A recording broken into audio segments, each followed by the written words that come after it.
A prevailing piece of advice sales professionals are given is to meet with anyone who will listen to them. Don't get hung up on who you're talking to. In fact, my first boss in sales would tell me to go just make a friend. I get where this well-intentioned advice is coming from. But what if I told you that meeting with just anybody is wasting your time and diminishing your message? We'll get into it today on Don't Just Sell. Most sales podcasts give you more tactics. This one proves you don't need them.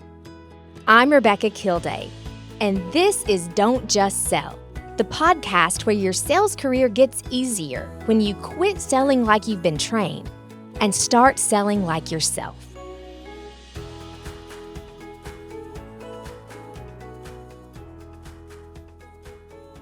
So I understand the idea behind the just meet with anyone advice. There are several reasons your manager may be encouraging you to meet with anyone who will listen. Number one is you never know who people are connected with. Number two is it gives you the opportunity to practice your presentation in a low-stakes environment. And the third thing that I really think we need to call out is that many reps are incentivized based on how many meetings they set. That was true with me when I owned my own magazine. I went to that corporate training. My role at the magazine was to sell advertising. And they told us very specifically to set as many meetings with as many people as possible, knowing that some of them weren't going to work out, but that some of them were. And in fact, when we were on calls together, we would get called out. The more meetings we made, that was the way we got recognized, not just about making sales, but on how many meetings were you setting. So I recognize that sometimes that is what your company wants you to do.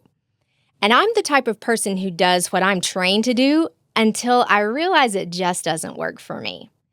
And this leads me into a story I want to tell you about when I was owning that magazine. I was going to a lot of networking events. And at one of those events, I met the senior vice president of a heating and air company. And I thought, oh, this is a great candidate for someone who could advertise in my magazine. So at that networking event, we set an appointment where we could meet and talk about the possibility of them buying advertising space in the magazine. So the day of the meeting came, and we met at a coffee shop, and we had great rapport. He was very friendly. We talked about his business. We talked about the magazine. We even talked specifically about how his business could benefit from being in front of the magazine's audience with advertising. I thought things were going really well. So well, in fact, that 2 hours passed, and I thought, okay, I'm going to close this deal. So I reached into my bag to pull out the contract, started filling out numbers, and he threw up his hands and said, oh, wait, I'm actually not authorized to make a decision about our marketing dollars. It's my father-in-law who owns the business. I'm just in charge of operations. So he makes all the marketing decisions. He's semi-retired now. He actually only comes to the office like every other Thursday in the morning from 9 to 10.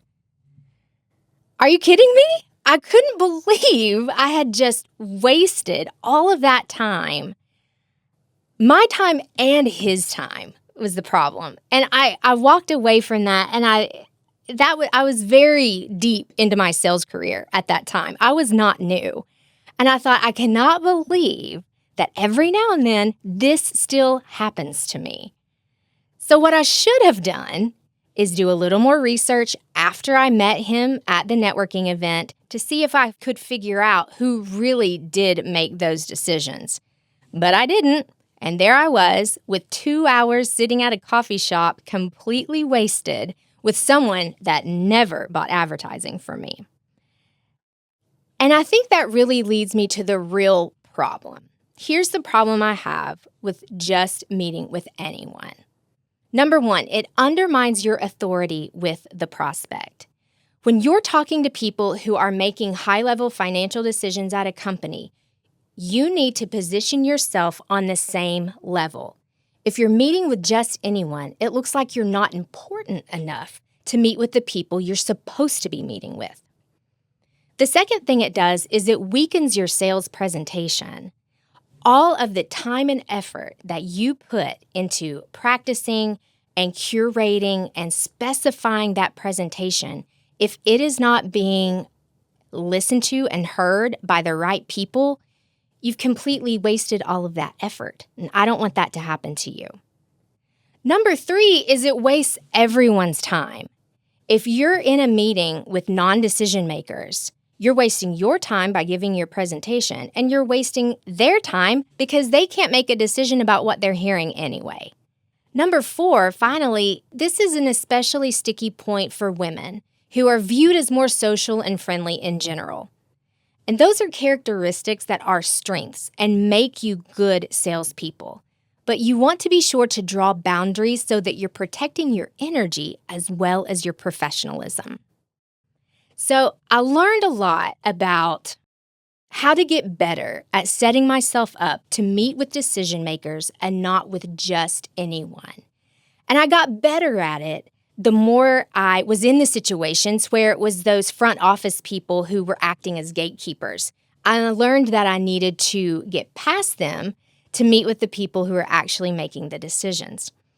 And in one of these situations, I had done the work. I knew I needed to meet with the owner of this small business to talk with her about advertising in my magazine, and I had set it up. I set it up with the front office people that this owner was going to be available at this time on this day. Well, when I showed up to the appointment, it happens a lot. Sometimes we know life gets in the way. The owner had a sick child, and she needed to be with her child instead of at work that day. Well, the assistant said, "You can still make the presentation to me, and I'll make sure to relay all of the information to the owner." And I had a real decision to make. I could have done just that and made that presentation to the assistant, but instead, I had to have a little bit of an awkward conversation with her. And I just said, "Look, I know that I'm here and this is the time that we set aside for that, but I really want to make sure to wait until the owner of the company can be here to hear the presentation. Is that all right with you?" And luckily, she said, "Yes, that's totally fine." So what I did, instead of making the presentation, was I went to a nearby coffee shop, came back, brought her coffee and a couple of other folks that were in the office coffee, built rapport a little bit, and we rescheduled the meeting for another time when the owner could be present. And that's what I did. I came back the next week at the appointed time. I made the presentation not only with the owner, but now with this assistant that I had built a little more rapport with. And again, you never know who in the office is going to be an influencer to the decision. And it paid off. They decided together that they were going to sign the advertising deal. And that's what they did. It took me a really long time to have the confidence to wait to make sure that the right people are in the room for my sales meeting. And before I share the mindset shift that I underwent to stop meeting with just anyone, if you're recognizing that your whole team is having sales conversations with the wrong people, or if you're being told to just get in front of anyone, this is exactly the kind of cultural shift I help sales teams make. I've created an email template you can send to your manager to start this conversation, and the link is in the show notes. Your time and energy are worth preserving. I want you to have the mindset that you are not desperate to talk with just anyone who will listen. You are patient and confident in your offering's worth, and you're willing to wait to give your presentation until everyone is ready to hear your message. When you have this mindset, it accomplishes 3 things for you. Number 1, it shows your professionalism. Again, it's important that you realize if you are trying to help someone make a high-level decision, you need to meet them at that high level. Number 2 is it shows your knowledge of the decision-making process in that office. They will respect you for the research that you've done to know who to ask to be in your meeting in the first place. And number 3 is it enforces your role as the expert in your offering. You know your offering well, and you know who in the office needs to hear from you about it. So the next time someone says, just meet with whoever's available, ask yourself, am I acting like someone who's grateful for any conversation, or am I acting like someone whose expertise is worth the right audience? Let's do a script swap so you can hear what this would sound like in practice. Instead of, thanks so much for your time today. I know you're busy. I just wanted to show you what we offer, and maybe you could pass it along. Try, I did some research, and I realized Tom is in charge of purchasing. Would it be beneficial to invite him to the meeting? I want to leave you with this. People who make decisions often have decision fatigue. And so when you step in as the confident expert you are to let them know who should hear your sales presentation, you're doing them a favor. You're not being difficult. And if they're not available, I challenge you to wait until they are. Your message is worth it. And that's what happens when you don't just sell, and you sell inspired.